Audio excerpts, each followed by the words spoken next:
In this tutorial, I'm going to talk about how I can use PubMed search history to combine terms and ultimately get results that are favorable or desirable. What I can do here is I can click on the advanced link, and that will take me to the screen where I can see my search history.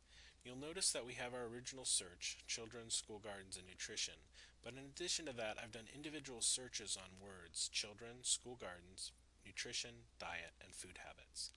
Now, I want to combine this concept of nutrition, but I want to include diet and food habits as additional terms that might actually retrieve articles that I didn't pick up with nutrition. So what I want to do is cluster these together as one big set.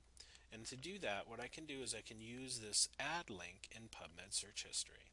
If I click add and add and add for nutrition, diet, and food habits, you'll see that all of those have been added to my search box above, and I could run a search on those terms.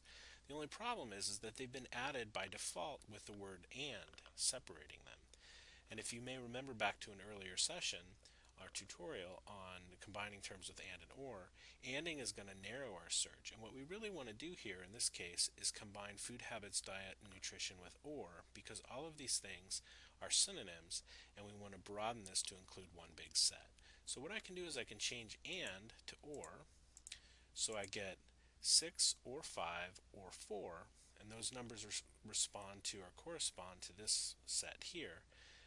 And that's going to give me one big set when I search on that on anything related to food habits, anything related to nutrition, or anything related to diet.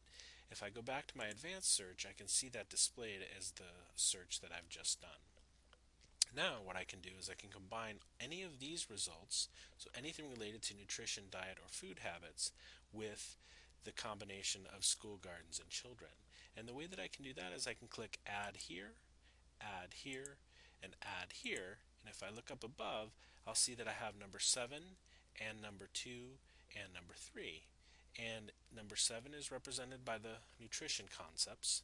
Number 2 is the children, and number 3 is school gardens. So if I click that, I'm going to effectively broaden my search to include not only nutrition, which I found in the original search, but to include also the concepts of food habits and diets.